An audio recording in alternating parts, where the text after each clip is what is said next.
ശരിക്കും പറഞ്ഞു കഴിഞ്ഞാൽ ഒരു അസുഖം വന്നാൽ തീരാവുന്നതേ ഉള്ളൂ ഈ മനുഷ്യൻ്റെ അഹങ്കാരങ്ങളില്ല. നമ്മൾ എന്തിനു വേണ്ടിയിട്ടാണ് ഈ ആർത്തി കാണിക്കുന്നതെന്ന് വെച്ച് കഴിഞ്ഞാൽ എനിക്കറിയത്തില്ല.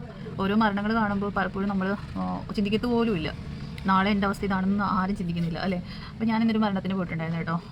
അസുഖം വന്ന് കിടന്ന് മരിച്ചതാണോ എന്ന് ചോദിച്ചാൽ അല്ല.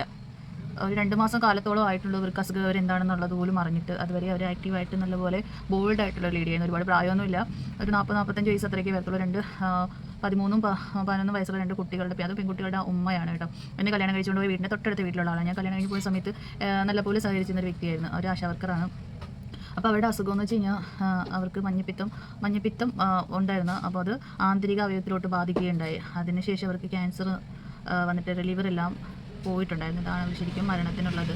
അപ്പോൾ ഒരു 11 എന്ന് വെച്ച് കഴിഞ്ഞാൽ രണ്ടാമത്തെ കുട്ടിയുടെ ഡെലിവറി സമയത്ത് അവർക്ക് ഒരുപാട് കോംപ്ലിക്കേഷൻസ് ഉണ്ടായിരുന്നു. മഞ്ഞപ്പിത്തം വന്നിട്ട് അതിൻ്റെ ഒരുപാട് പ്രശ്നങ്ങളൊക്കെ വന്നിട്ടുണ്ടായിരുന്നു. അതിനുശേഷം പിന്നെ 6 വർഷത്തിന് ശേഷം പിന്നെ അവർക്ക് മഞ്ഞയുടെ പ്രശ്നം വന്നിട്ട് ഒരു ഡോക്ടർ ഹോസ്പിറ്റലിൽ അഡ്മിറ്റൊക്കെ ആയിട്ടുണ്ടായിരുന്നു. അപ്പോൾ ഡോക്ടർ പറഞ്ഞു മരുന്ന് കണ്ടിന്യൂ ചെയ്യണമെന്ന് പറഞ്ഞിട്ട് അവർക്ക് കറക്റ്റ് ട്രീറ്റ്മെൻറ്റ് എടുക്കാനുള്ള ഒരു ഇതൊക്കെ പറഞ്ഞു വിട്ടുന്നത്. ഇവർ കെയർലെസ് ആയിട്ട് കുറച്ച് നാളൊക്കെ മെഡിസിനൊക്കെ എടുക്കുകയും ഒക്കെ ചെയ്തിട്ട് പിന്നീട് അവരത് ശ്രദ്ധിക്കാണ്ട് ജീവിതത്തിന് പ്രാരാബ്ദം കൊണ്ടോ അല്ലെങ്കിൽ പൈസയുടെ ബുദ്ധിമുട്ട് കൊണ്ടോ അല്ലെങ്കിൽ ഒരു ദിവസം ജോലിക്ക് പോയില്ലെങ്കിൽ ഉണ്ടാകുന്ന ആ ഒരു ബുദ്ധിമുട്ടുണ്ടോ എന്തോ ആയിരിക്കാം.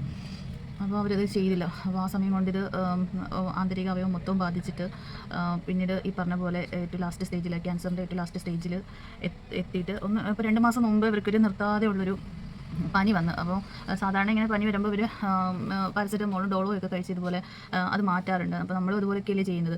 ഒരു പനി വന്നു കഴിഞ്ഞാൽ നമ്മൾ ഡോക്ടറെ കാണാൻ പോകാൻ മടിക്കും, അല്ലെങ്കിൽ മെഡിക്കൽ സ്റ്റോറിൽ പോയിട്ട് പാരസെറ്റമോളോ ഒക്കെ വാങ്ങി കഴിച്ചിട്ട് നമ്മൾ പനിക്ക് മരുന്ന് സ്വയം കണ്ടുപിടിക്കും. അപ്പോൾ നമ്മളൊരു പനിയൊക്കെ വന്നു കഴിഞ്ഞാൽ ഡോക്ടറെ തന്നെ പോയി കാണണം. ഇപ്പോൾ ഞാനായാലും ചിലപ്പം ഇനിയിപ്പോൾ ജോലിയൊക്കെ കഴിഞ്ഞിട്ട് അല്ലെങ്കിൽ കടയിൽ കടച്ചിട്ട് പോകാം, എനിക്ക് വയ്യ എന്നൊക്കെ പറഞ്ഞിട്ട് ഞാൻ ടാബ്ലറ്റ് എടുക്കാറുണ്ട്. അപ്പോൾ ഇങ്ങനെയൊക്കെയുള്ള ഒരുപാട് കേസുകൾ എനിക്ക് അറിയാവുന്നതുണ്ട്. കാരണം ഏറ്റവും ലാസ്റ്റ് സ്റ്റേജിലൊക്കെ എത്തിയതും എന്നാൽ സെക്കൻഡ് സ്റ്റേജിലൊക്കെ അറിയുമ്പോഴുണ്ടാവുന്ന അവരുടെ ഒരു എന്തിനും പഠിച്ചുകൊണ്ട് ഒരു ഇതുണ്ടല്ലോ.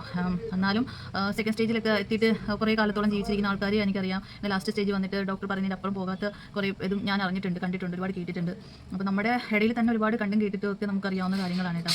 അപ്പോൾ ഈ പനികളൊക്കെ ചിലപ്പോൾ ചിലതിൻ്റെയൊക്കെ ലക്ഷണങ്ങളാവാം. നമ്മളത് മൈൻഡില്ലാണ്ട് പോകുമ്പോൾ നമുക്ക് പറ്റുന്നത് സൂചി കൊണ്ട് എടുക്കേണ്ടുന്ന കാര്യം നമ്മൾ തൂമ്പുകൊണ്ട് എടുക്കേണ്ടുന്ന ഒരു അവസ്ഥ വരെ കൊണ്ട് എത്തിക്കുകയാണ് ചെയ്യുന്നത്. അതുകൊണ്ട് ആദ്യം തന്നെ സ്വന്തമായിട്ട് ട്രീറ്റ്മെൻറ്റ് എടുക്കാതിരിക്കാൻ ശ്രദ്ധിക്കണം. കാരണം എല്ലായിടത്തും ഇപ്പോൾ ഇതിൽ മോശപ്പെട്ട അസുഖങ്ങൾ ഉണ്ട്.